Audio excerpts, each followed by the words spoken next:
is an Unspoiled Network podcast. This is Spoil Me, covering The Grace of Kings, chapters 7 and 8, brought to you by Kyle.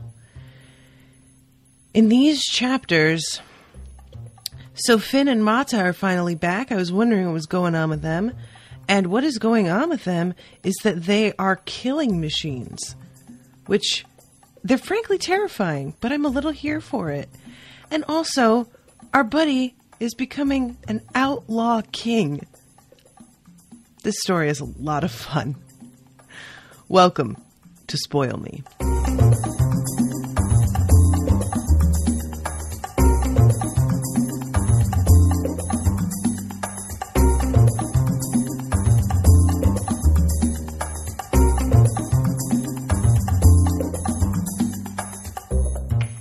Welcome to the show, everybody. I am Natasha. And yeah, Kyle is here in the chat with me on Crowdcast and just said, isn't it? And I'm like, yes, it really is. This is the kind of story that fools you at first into thinking it's going to take itself really seriously. And I'm not saying that it isn't serious in its own ways, because it definitely deals with some serious subjects and, like, you know, there's genuine torture and horrible shit happening. But also, the story is not afraid to go way over the top with the way that people can, like, I don't want to say that they're superheroes, but they are like legendary levels of abilities with a lot of these guys, which I just find really entertaining. Because frankly, you want that sometimes, right? You don't want to, like, you don't always want the people that you're reading about to be restricted by the same limits of humanity as you are. And it's so I had compared this when I first started reading it to Song of Ice and Fire, because it felt like such pure fantasy, and that was the only other thing that I had covered that was of that ilk. But it really isn't like that when you get into it. It's got the same, like, sort of political machinations in a lot of ways, but it's much okay, this is going to sound sort of crazy, but hear me out. It's a little bit like Love Actually, in that there are people all over the place that have not met each other, that are not involved with each other at all, but that are accomplishing things and doing things that will directly affect the other person, and they aren't aware of it, and the other person is not aware of it either. So there's like these tiny threads that you can follow, but it's not obvious. And I am sort of waiting to see if these characters wind up becoming familiar with each other. Will they be introduced? Will they know each other's names? But it's not required. It would just be kind of fun, because they have been so separate for so much of this book that it would feel a little bit like a worlds colliding scenario. And I think it's a really interesting technique to have the different what's the word I want? Approaches isn't the only thing. There are different complete reasons and motivations behind everybody getting involved the way that they have. We have Mata, who, like, feels like this is his birthright. We have Kuni, who's, like, accidentally falling into shit because he's just, like, a good person and kind of wants to help people, but also is not afraid of being shady as fuck. And then we've got the other two dudes with the scroll and the fish's belly, who just decided to, like, take the opportunity to get out of certain death, you know, which, to be fair, was also kind of Kuni's motivation. But they're all, like, involved in this vying for kingship. And when you come right down to it, I'm not sure anybody but Mata wants it for the sake of what it is. Mata wants to be king because he feels like this is what he was born to do, that it was stolen from him, you know, like that kind of thing. But Kuni is just kind of like, well, things are sort of heading in that direction, so I guess. And the other two men, I feel like they're so deep in it now that they can't turn back. But if they could get out of it and just go back to, like, living their lives, I don't know that they wouldn't. They are leading a revolution that would hopefully accomplish something so that they don't return to barren farms and dead families. So they may have enough motivation to like really be pushing themselves to, but you know, it's just sort of, I really love the exploration of why people want to be king that is outside of just power hungry, like delusions of grandeur or, you know, maybe like theology. We aren't really even seeing much of that at all. There is a little bit of theology in that the men with the fish scroll are making everyone else think that the gods want them there, but that's not what they are driven by themselves. Kyle says these two chapters do a great job of contrasting Mata's older Hercules-style heroism with Kuni's more modern man-of-the-people heroism. Yeah, and Mata, like when you compare him to Hercules, I think that's really funny that you say that because that's exactly the name that came to mind when I was reading it. And Kuni, I kept thinking of like trickster gods, you know, but he's not sociopathic like the trickster gods can be sometimes. He really does care about people, like, and to be honest, if I'm gonna pick somebody to lead everyone, I want to pick Kuni, but I also feel like Kuni is the most vulnerable because he is so empathetic, and I just worry that he wouldn't make it. Do you know what I mean? It's like you want somebody who's kind-hearted, but you also need somebody who's going to be like really like brutally pragmatic and ruthless at times. I think Kuni can be that way, but I don't feel like I've seen him put in a really tough position like that before.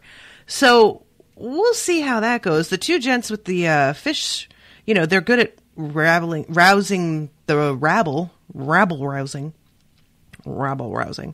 But in terms of their leadership, I don't know about that. I have no idea who they are. And Mata is so angry. Mata would be a great general, and he's not someone who kneels to anyone else. So as much as I like the idea of him being in charge of the army while Kuni is in charge of, you know, the people, I don't feel Mata would find that arrangement agreeable at all. He would not be down for that. So, you know. All right, so let's get into this. So the first of the two, Chapter 7, Mata's Valor.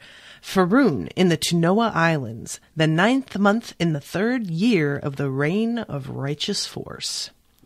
So we start off with Commander Datun Zatoma. These names are so hard for me to keep track of. Just FYI, guys, I'm going to be going, you know that guy, you know the other guy. I'm sorry. Forgive me. It's just really hard. So it was, he's thinking about how chaotic everyone is, that there are, you know, these bandits that have, they think they found the rightful heir, that the empire is just like out of control because the general, after his quote suicide, that there isn't a proper commander of the army. And it says for 2 years, the regent and the young emperor seemed to have forgotten about the army entirely, leaving all the regional commanders to their own devices. And now that a bona fide rebellion had broken out, Pan seemed stunned. And even after a month, no general had been put in charge of an imperial force to put down the rebels. Each local garrison commander was trying to decide what to do. So I like that, because I was kind of low-key wondering, like, well, why aren't huge armies turning out to put all of these rebellions down? Like, you know, we had a whole description either last episode or the episode before about how the airships work and how they, like, you know, invented these unstoppable machines of war. And yet we've got a bunch of friggin' hicks basically causing so much trouble and nobody is calling them on it. And it's because there's a fucking child on the throne and they got rid of everybody who was competent to take care of the situation, which is a real danger of just murdering someone's cabinet. Like, hello? Yeah. Anyone there, McFly? It's just kind of really short-sighted. Like, I guess the whole concept behind killing his cabinet is to replace them with your own people, but evidently they skipped that step. So, Yeah. And the commander is trying to figure out like what he wants to do, how he wants to handle this, because he's not loyal, really. He's somebody who wants to be on the winning side. But the thing is that despite being a commander, he is also not like really a fighter. So he is trying to find people to do the work for him, for lack of a better, more elegant phrasing. And he needed good, capable lieutenants. In this, he was lucky being assigned to Faroon. Genoa had long been one of the most martial domains in all of Dara, as it was one of the last places in the islands to be settled by the Ano, who had to pacify the warlike original inhabitants. In Faroon, even the girls learned how to throw the javelin well, and every boy over 5 could wield his father's spear without disgrace. Over 5. Guys, I can't even picture that in my head. What? If he approached the right men, they might be very grateful to get a chance to recover some of the honor of their disgraced families and serve him loyally. He would be the brain, and they would be his arms. Spoiler alert, he does not choose the right men. He chooses the very men who are so excited to kill him. They can't wait. Again, here goes people who don't think like the victims, because that's what these people are. The word victim is one of those that carries a lot of stigma to it. But truly, in war, there are those who are oppressed and the winners, right? And he's over here trying to act like I'm going to give them a little bone after destroying their way of life, ruining their lives, spreading their wealth all over, and taking away any power that they had and deposit. Because, we read about how they were put in different lands where they were not familiar with the language, with the customs, specifically so that they couldn't gather the power around themselves to cause trouble. This asshole is going to show up here and try and be like, I'm doing you a favor. Bitch, please. No.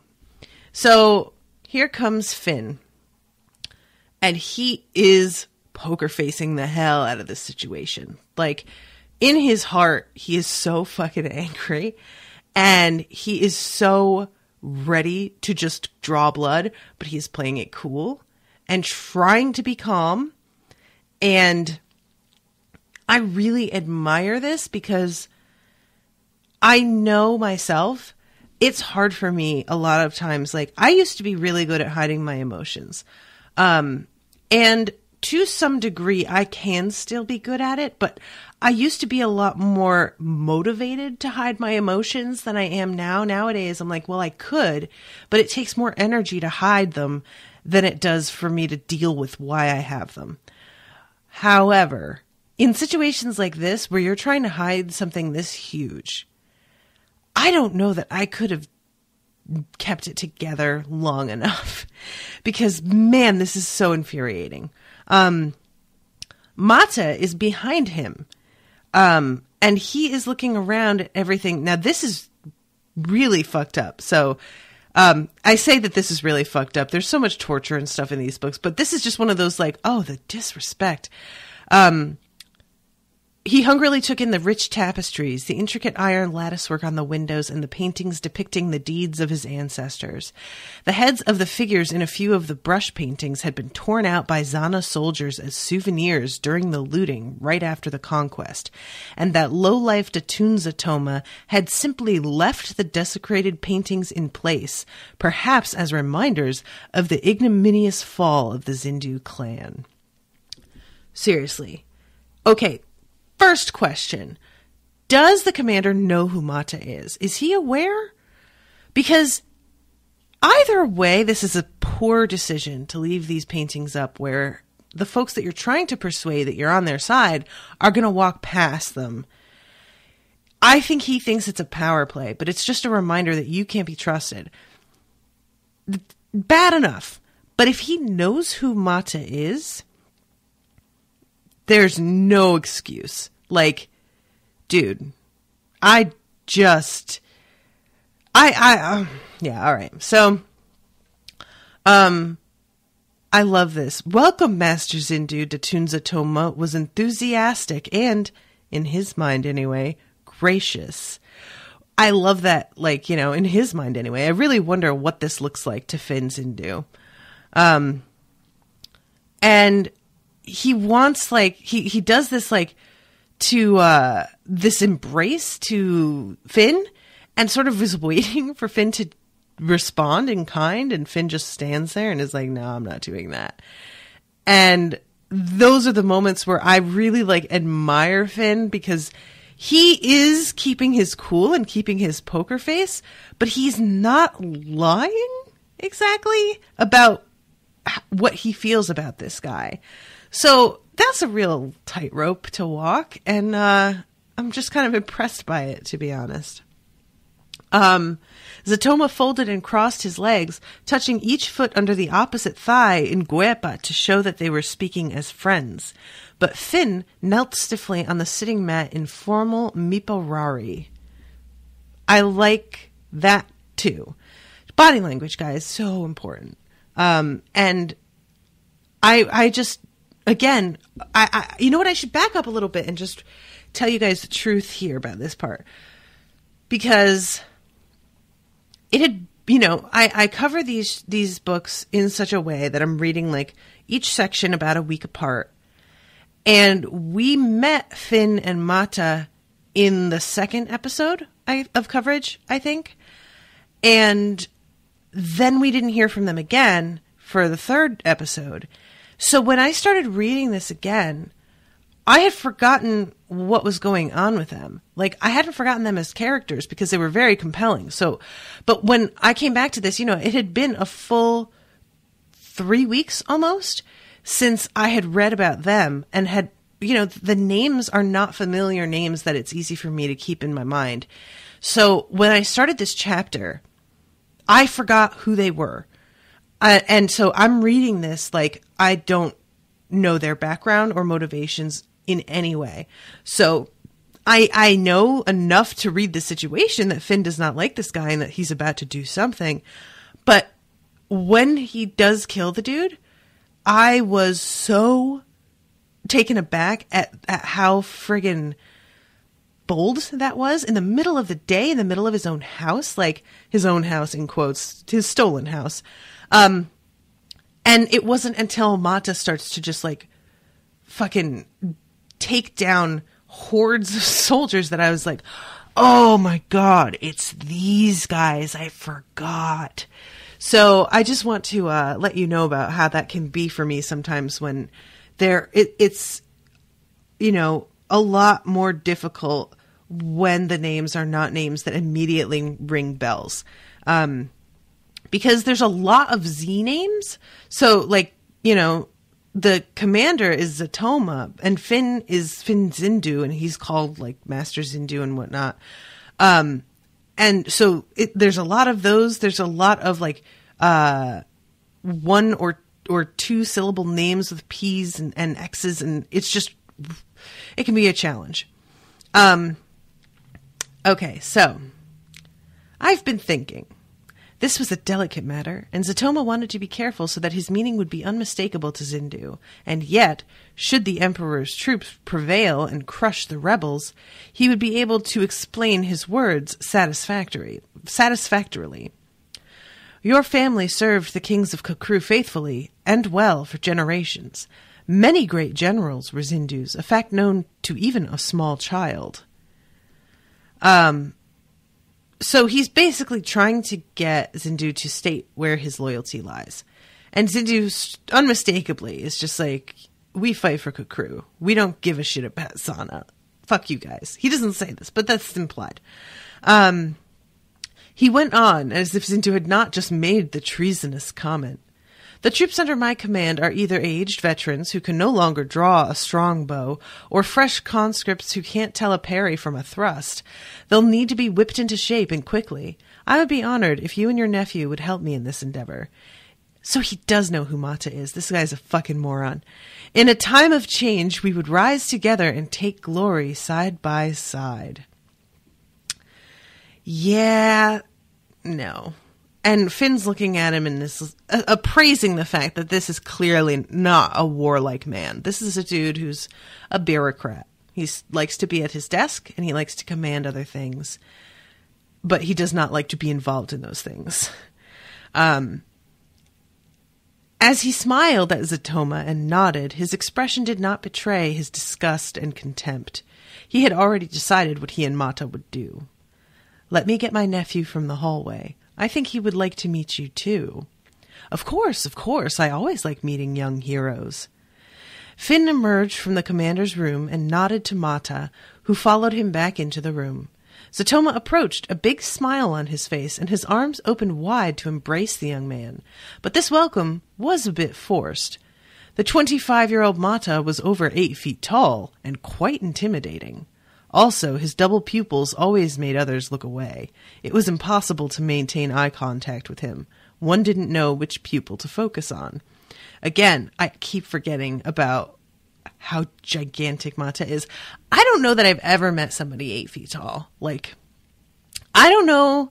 I know I've met 7-footers, but I'm not sure. Yeah, just being 6'7" is plenty tall.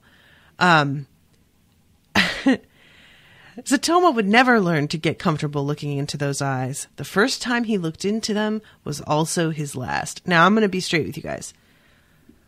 Again, I know some shit's about to happen, and pardon me because I'm sick, and I'm going to wipe my nose. I know some shit's about to happen as I'm reading this scene. But I didn't expect this motherfucker to get killed right here. This is just so ballsy. It's so fucking... the nerve, I just respect the hell out of that. That is some real legendary shit. Again, this is the kind of shit that gets turned into myths one day. He walked right into the guy's house, killed him in his house, and I'll get to what happens right after that. But this, it happened so fast. He looked down in disbelief. A dirk, thin as a needlefish and now red with his life's blood, was in Mata's left hand and being pulled out of his chest. All Zatoma could think about at that moment was how incongruous the tiny weapon looked in the hand of the giant man.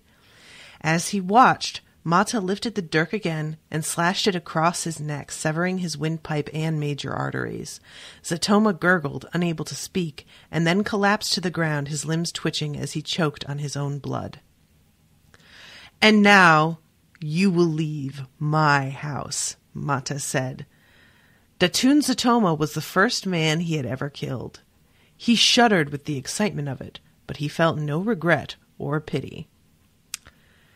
Yikes.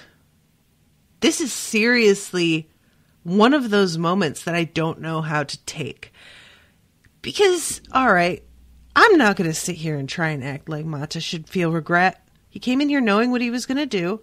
He's been trained his entire life to believe that this is the right thing, that he deserves to be king, that he should take his family's name and property back. But also, he shuddered with the excitement of it. Feels like a real red flag. So this could kind of go in a lot of different directions. And I'm just hoping that he doesn't turn out to be a maniac. Warriors should, I guess, be okay with killing, because you wouldn't be very good at your job if you recoiled from that kind of thing. But excitement, it could be taken a lot of different ways. So he goes and decides that he is going to pick one of the family weapons from the a rack that used to belong to his family and has not been touched in so long that everything is covered in dust. And there's this sword that normally a man would need 2 hands. And this guy is so gigantic and so strong, he just needs 1 hand. No problem. It's partially made of bronze. And this I found interesting. Phin said he always preferred bronze because it was heavier than iron and steel, though it could not hold an edge as well and wasn't as hard. Most people could not even lift this sword with both hands, but he wielded it one-handed. So that was his grandfather's sword. But despite, like, he says this and that it's made of brass and that it's heavier, and he likes the fact that it's heavier because he's so strong that most ordinary swords just felt like toys and were too light and too small. And this one is so perfect that he's like, oh, obviously this is going to be my new weapon.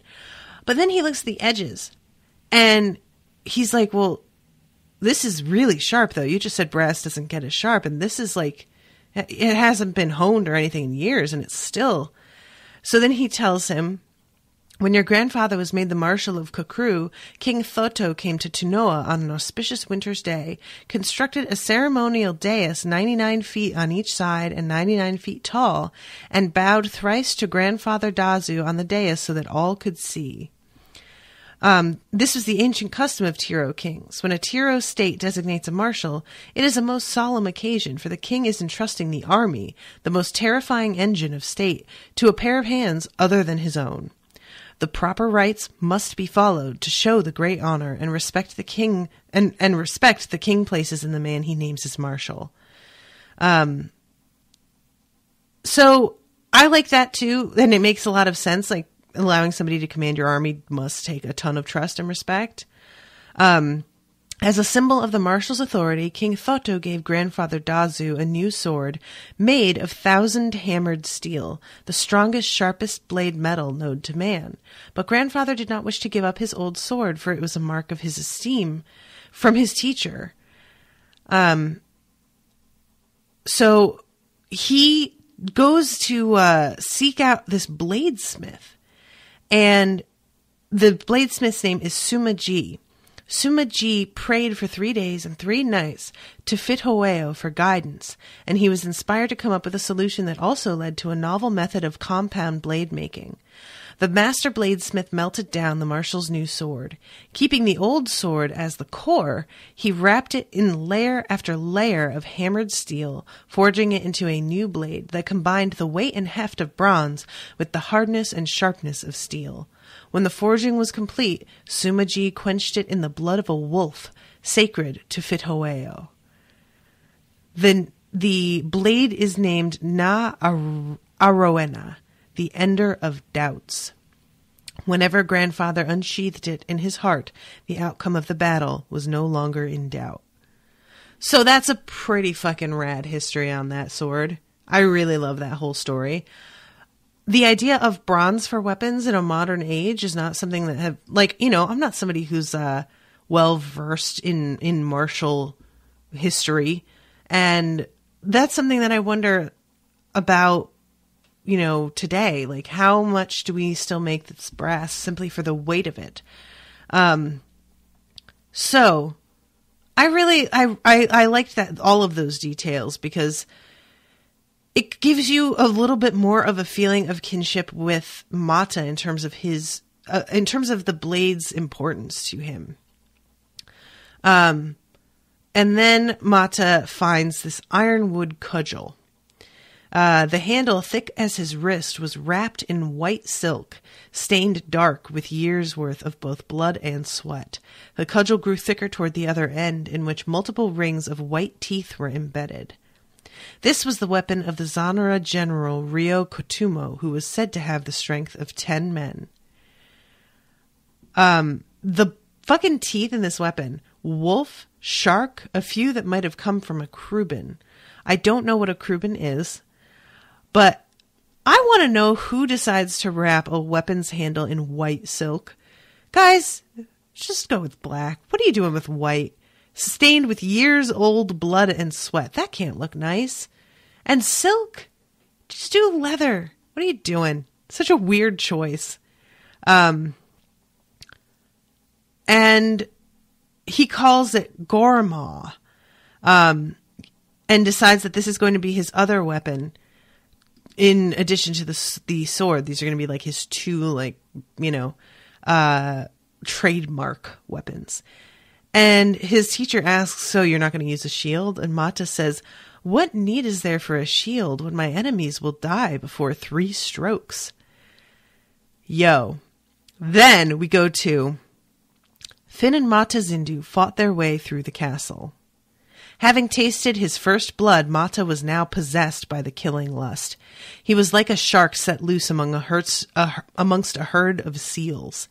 In the narrow halls of the castle, the Zana soldiers could not take advantage of their numbers, and Mata methodically dispatched them as they came at him in ones and pairs. He swung Ender of Doubts. He swung Ender of Doubts with such force that it crashed through shields and arms held up in vain defense. He smashed Gormaw down so hard that a man's skull was crushed into his torso.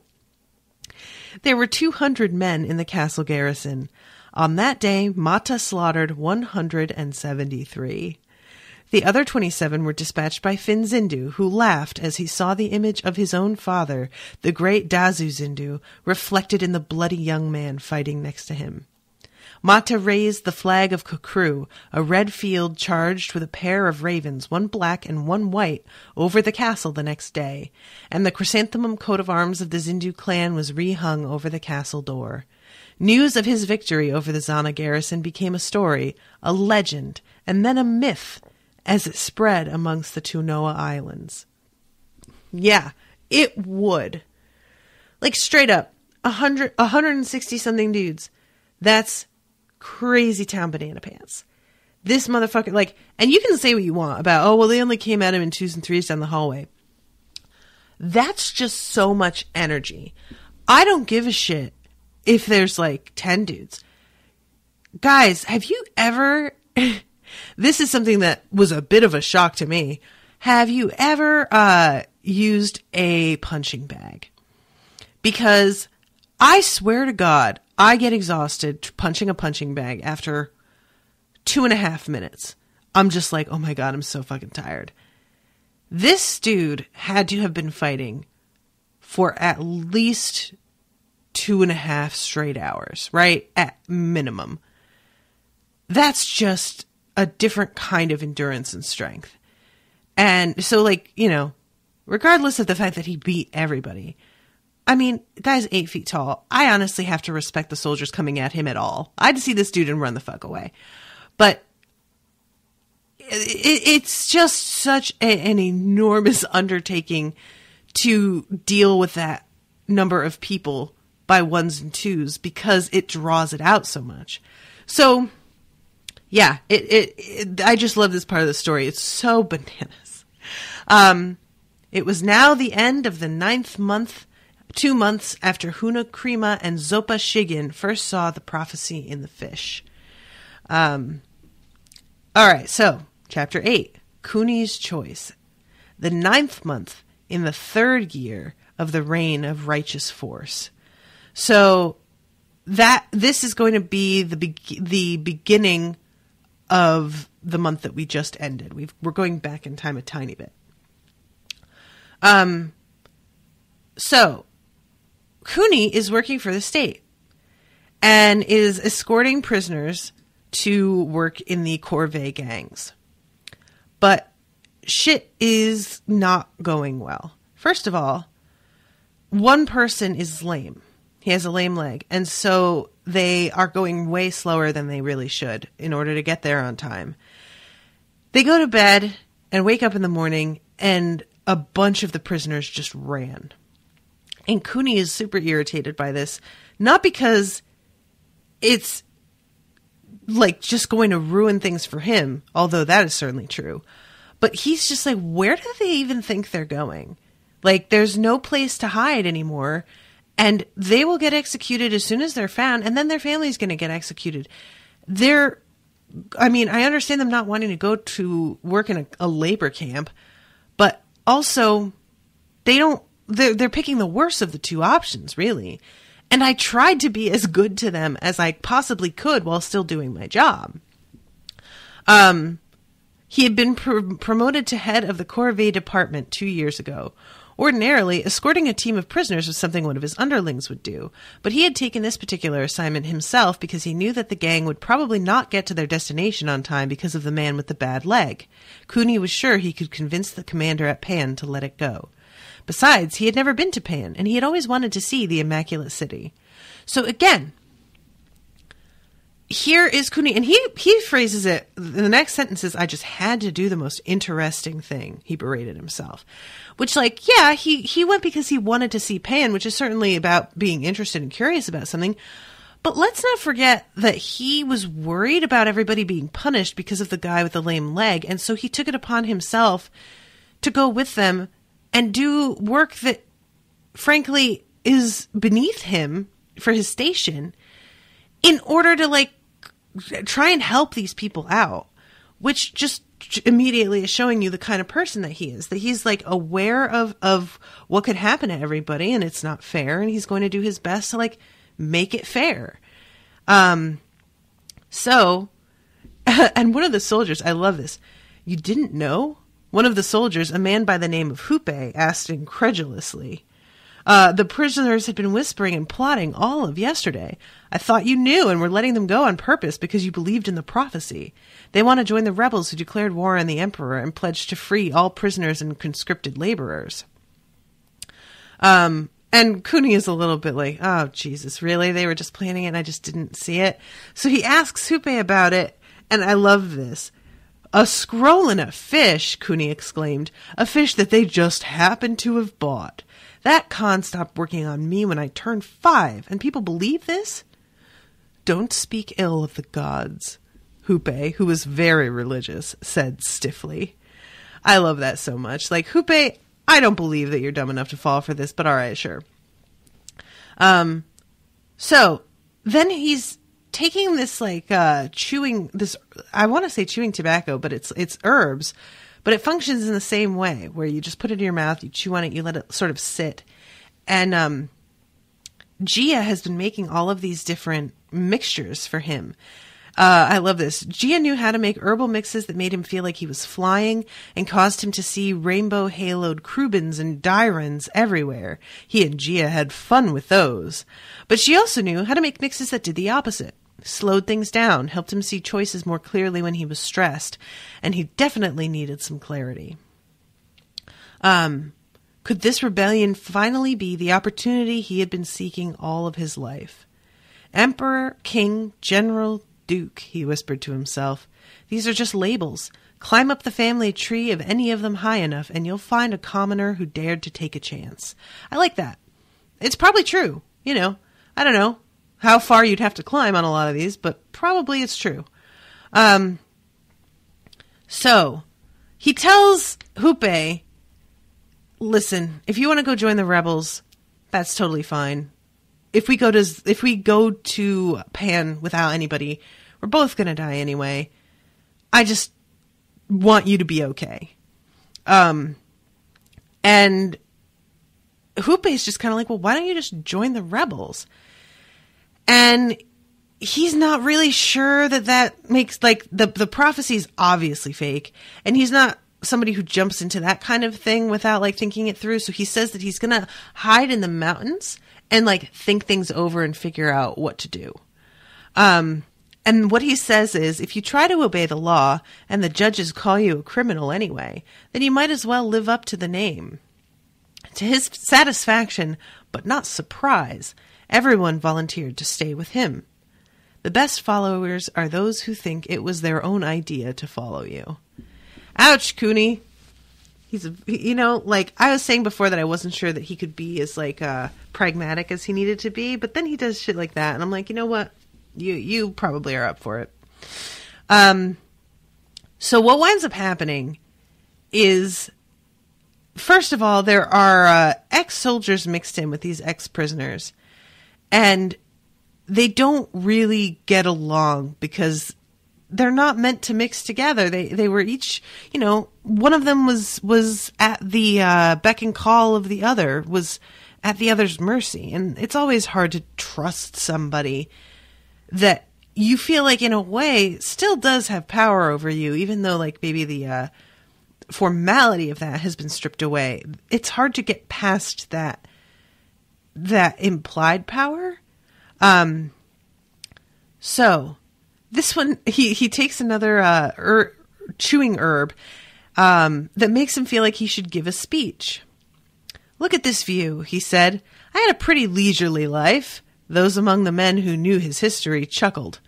"I never made enough money to rent a cabin up here and take my wife on a month-long vacation hiking in the Erme Mountains. My father-in-law was wealthy enough to do it, but he was too busy with his business. All of this beauty was here, but neither of us ever got to enjoy it. So you see, it's not so bad being a bandit after all." Which, you know, it's a pretty weak speech, but that's fine. But then comes this fucking thing with the snake. There was a large white python in the middle of the road, as thick as a grown man's thighs and long enough that its tail was still in the woods, even as its body completely blocked the trail. Everyone in Kuni's party scrambled back and tried to get as far away from the snake as possible, but the snake whipped its head around and wrapped its body around a gangly prisoner named Otho Kryn. Later, Kuni could not explain why he did what he did next. He didn't like snakes, and he wasn't the sort to rush impulsively into danger. A surge of excitement coursed through his veins, and he spat out the herbs in his mouth. Before he could think, he had pulled a sword from Hupe and leapt at the giant white python. With one swing, he lopped its head off. The rest of the body coiled and whipped around, and Kuni was knocked off his feet, but Otho Kryn was safe. And he's like laying there thinking to himself, what the fuck? I don't know why I just did that. Holy shit, that was a really stupid thing to do. It worked out, but Jesus Christ. And all of the men, the fact that he has like done this gets their, I mean, it would get their respect anyway. Don't get me wrong, because have you ever been around a snake that size? I only have like at the zoo. I can't imagine being out in the open, unprotected, with something like that.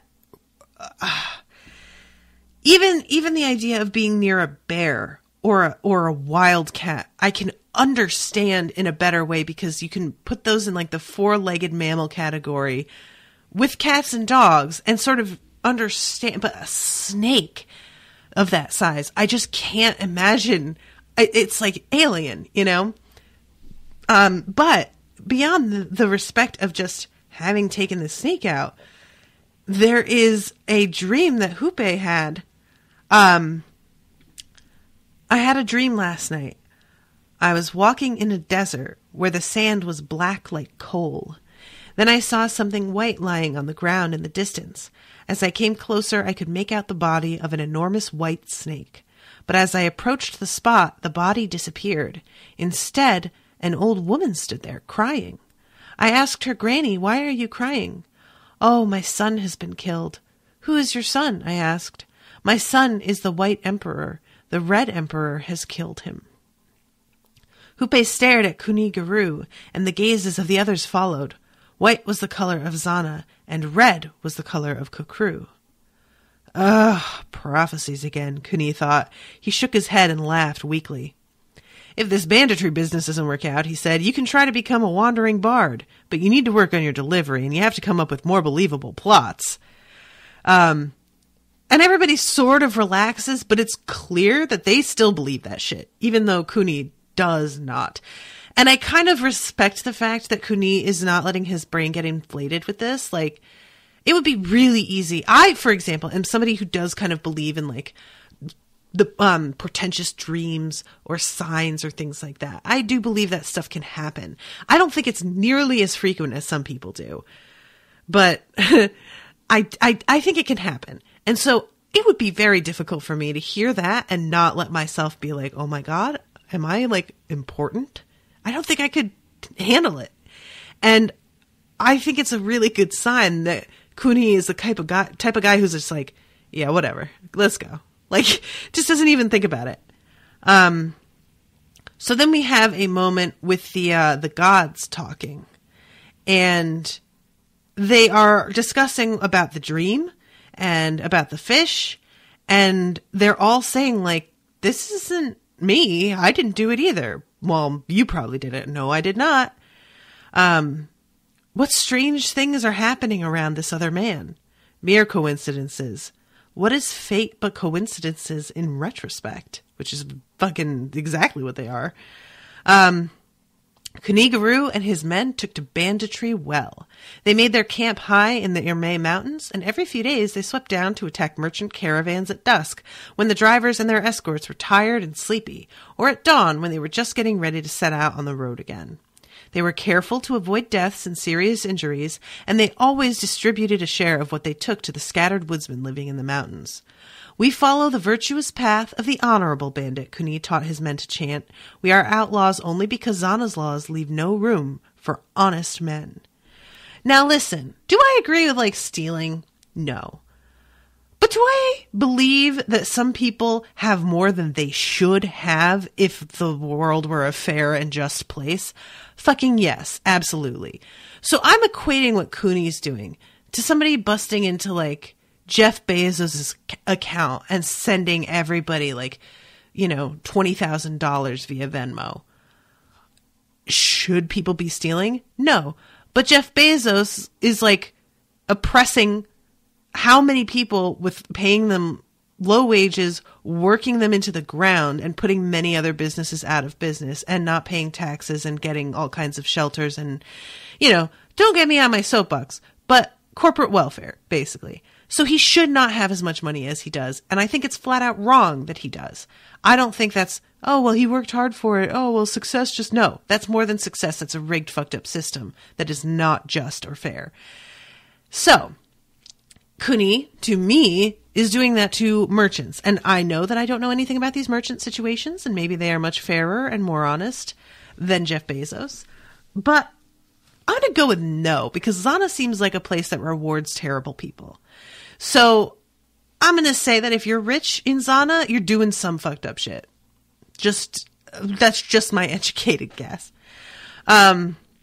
So we are outlaws only because Zana's laws leave no room for honest men is frankly how I feel a lot of the time when I'm doing something trying to figure out how to pay less on my taxes. I'm just man, I can barely live, There are times where I feel this isn't right. And then I'm what the fuck? There's no, options open for people, So what I'm saying is do illegal shit. Nobody cares. No, I'm not saying that.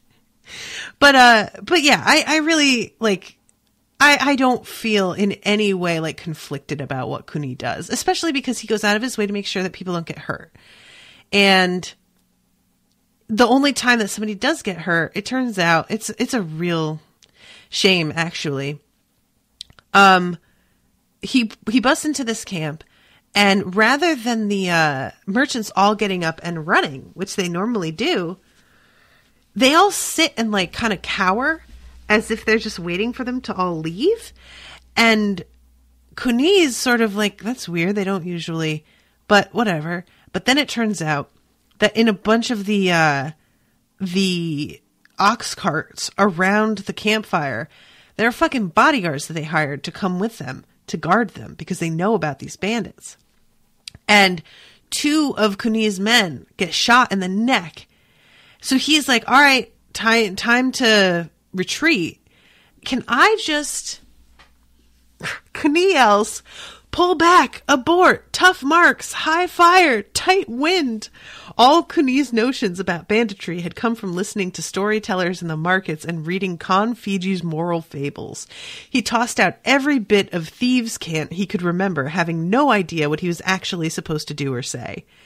Kuni's men milled about in confusion while the armed escorts for the merchants advanced. Another volley of arrows flew at them.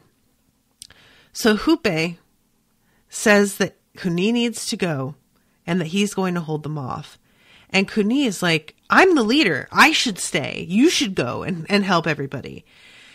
And Hupe says, you have a wife and a brother and parents while I don't have anyone, and the others depend on you to have any hope of saving their families in the city. I believe in the dream I had, and I believe in the prophecy of the fish. Remember that. Hupe rushed at the advancing escorts, holding high his sword carved from a tree branch since he had given his real sword to Kuni, and yelling fearsomely at the top of his lungs. Fucking Hupe's running in there with a wooden-ass fucking sword. Because he gave his metal sword to Kuni. That is one real motherfucker. That is an OG. That dude needs to get a statue put up to him or some shit. That is loyalty to a degree that I will never grasp or understand. Hoope, buddy, we hardly knew ye. And Kuni is wrecked over this loss. He is so fucked up over it. And just, rightfully, I mean, don't get me wrong, I'm not making excuses for the guy. He's like, this was my fault. I let this happen. And like, yeah, you did, dude. Seriously, I hate to say it, but you don't know what you're doing and you should have known better. And he knows that. He saw the signs that something wasn't right and he went in anyway. So in that respect, I really was like, yeah, well, you're right though. But at the same time, I like Kuni and I don't want him to feel bad. And I love this. There are two men that finally come and like force him out of his tent because he just doesn't want to see anybody. And these two men were sent to Pan last year.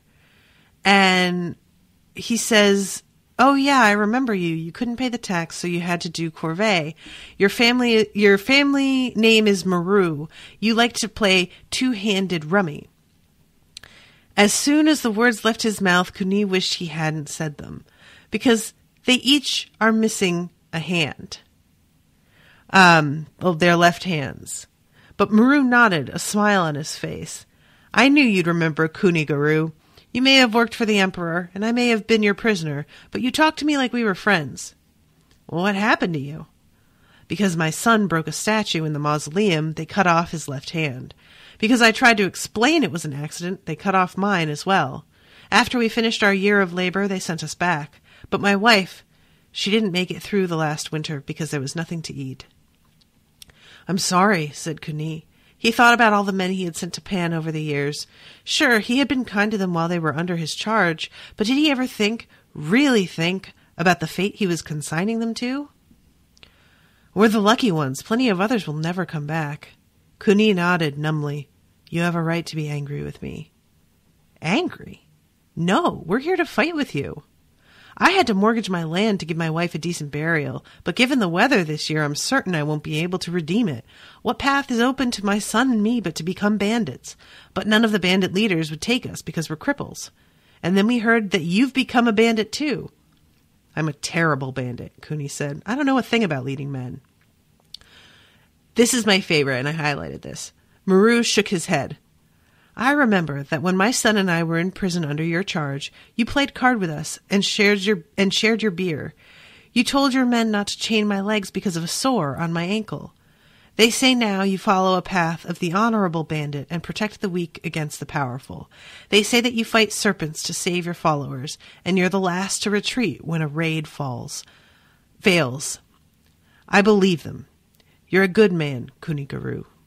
Kuni broke down and cried. I love it. I love it so much. And again, here's two guys who, they go home, their family's dead, they had to mortgage the place to bury her, so what's the point of staying and, paying that back? And this is, oh my God, we're, rapidly approaching this point, guys, as a society in America. So, he starts to really take it seriously. He starts studying and training, sending scouts, developing signals. He's figuring out exactly how to organize everything.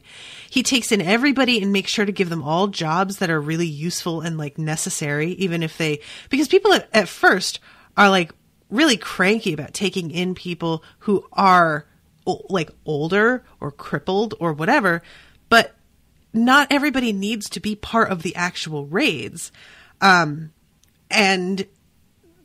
So at first people are well, they're not pulling their weight, but it soon turns out no, they can pull their weight. You just need to find out something that they can do. And I really like the fact that he starts to think about what he's going to do, because he had never planned to set up a thing that was going to be permanent, where he just lives in the mountains as a bandit forever. He still has a wife, and he has to figure out a way to get back to her or get her to him or something. He figures that he probably can't just go back, because he's known to be a bandit at this point, and because of his wife's family, it would be really dangerous for them to be known to be on his side of things. So he decides to send somebody to pick up Gia, and he sends Otho Kryn, which is the skinny kid that got wrapped up by the snake. Well, Otho Kryn doesn't know where he's going. Bless his heart. Gia is trying so hard to be patient, but this kid does not know what he's doing. And she doesn't realize as they're hanging out and she's like finally taking charge and handling shit that Otho has a crush on her. And I'm real worried about this. Like, I just feel like guys do dumb shit when they are into a woman, and I don't want something bad to happen to her or to Kuni or what. So, and there's an interesting thing where they're hunting, and she like sprinkles some herbs over these bits of food, and these rabbits come and eat them and then pass out, and they're able to kill them really easily. And he thinks that they've been poisoned, but she tells him that it's this herb. The powder I put on it is my own creation, a mixture of natron ash and dried lemons. The mixture is harmless, but gives off a lot of bubbles when it comes into contact with moisture, so the hares were very uncomfortable after eating for a while. They naturally tried to feel better by coming here to drink some water, but that only made things worse. They couldn't move because their bellies were so full of air that they couldn't breathe. The meat is perfectly safe to eat, which I feel so bad. Like I respect the fact that she's able to do this and take care of herself, but it's just like such a lot of suffering for the poor rabbits before they die that I just feel bad about it. And she says, when you learn enough about the world, even a blade of grass can be a weapon. So, yeah, I like this. I like how like competent Gia is, that she's doing something wild, like, basically potions making, you know? And, she's also like trying to make Otho feel better and comforting him because he's like homesick and he just feels like he failed. And he talks about how, he's not really good at anything. And one time I was part of a robbery that went bad and everyone made fun of me because I wouldn't leave the dog behind. I fed it jerky to keep it quiet while we snuck into the caravan campsite. But then the merchants woke up, and as we retreated, I heard one of the merchants say he was going to kill the useless dog. I felt bad for it and carried it back with me. So, like, yeah, that's really sweet. They were going to kill the dog because he didn't bark and warn them, and he wanted to go. He took the dog with him to keep him from, like, that's sweet. I like it. So Gia has a dream, because they're lost, of a red and green parrot that swoops in and lands next to her. And it flows into a rainbow. And when she wakes up, there's an actual rainbow in the sky, and they're able to follow it and get back to the camp. And BT Dubs, she's preggo, and Kuni doesn't know it. So when she gets back, she gives him this news, and I'm just like, man, this woman living in the woods right now feels like a bad time, but she's tough. I'm sure she'll be able to do fine. She'll be able to make all kinds of medicine for this to go better, but I just feel bad for her in that way. And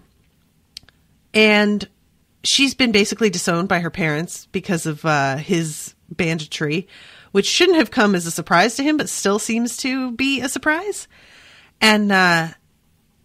And she tells him about the herb that she gave him, that it was a courage herb, which makes sense about the snake that he killed, and the fact that he did something so impulsive that was out of character. Now he's suddenly realizing, like, oh shit, that's what that was.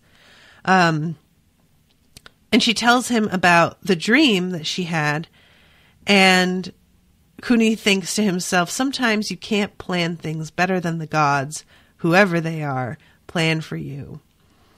And his legend continues to grow.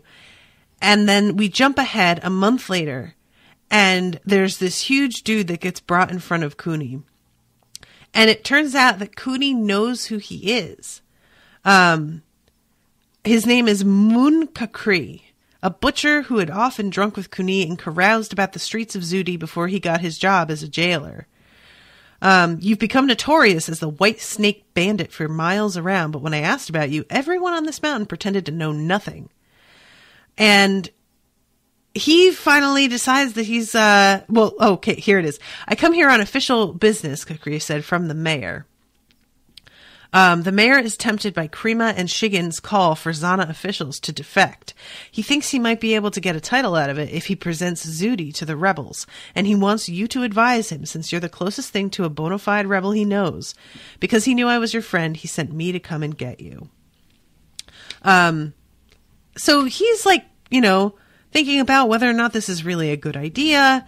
And he's like, if I become a rebel, like an official rebel, I can't go back. Like being a bandit, at least he's basically, I'm an independent contractor. I don't want to consign myself to anybody specifically. But finally he decides that that's what he's going to do. He's going to be a rebel. And he goes to Zudi at dusk, and I love this. The mayor has ordered the gates sealed. I guess he got cold feet, Kuni said. Rebellion seemed good in theory, but when it came time to take the plunge, the mayor just couldn't do it.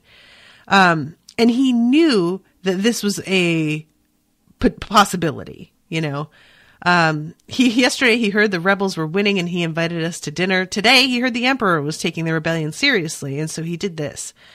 So he takes a bow from one of the men and ties a scroll to it and sends it into the town. And it turns out he had sent a few men ahead earlier that day into the city before the gates got closed, so that there was somebody in there to let him in, because he's a smarty pants. Kuni's letter to the city asked for citizens to rise up and topple the mayor. You will be supported by Kakru's army of liberation. If one considered a band of bandits an army, and if one ignored the fact that the king of Kakru had no idea who Kuni-Garu was, the letter could be considered to sort of tell the truth. Oh, it's so good. So they go in, and somebody rightfully is like, so where's the Kakru army? And he's like, you are the Kakru army. And I like that it says, platitude or not, the crowd erupted into applause. Because, yeah, the writer is acknowledging, like, is this goofy as fuck? Yes, it is. But also it works, because people need things like this. We do. It's just a fact. As much as I hate falling for it, sometimes you just need to let yourself. A few pointed out that titles of nobility really couldn't be handed out in such a democratic fashion, but these killjoys were ignored. It was now the end of the 11th month, 3 months after Huno Krima and Zopa Shigin first saw the prophecy in the fish. So that's the end of the second chapter, and I just barely finished this under time. Kyle, I don't know if you're still here, but you made a comment a while back that I didn't see. I'm sorry, I had the Kindle app up. Do you have any questions for me before I wrap this up? Because I have to go. I have an hour before my next one starts. Nope, he says. Okay. Well, Kyle, thank you very much for commissioning this. I'm enjoying this book a lot. There's so much going on in it, and I feel like I've finally reached a point where we're kind of, we've gotten most of the threads established, and now we're just following them. So yeah, this has been a lot of fun, and thank you all so much for listening. I hope you've been enjoying it. Definitely pick up this book if you get the chance, and hopefully I will be seeing you all soon with a new episode. Toodaloo, motherfuckers.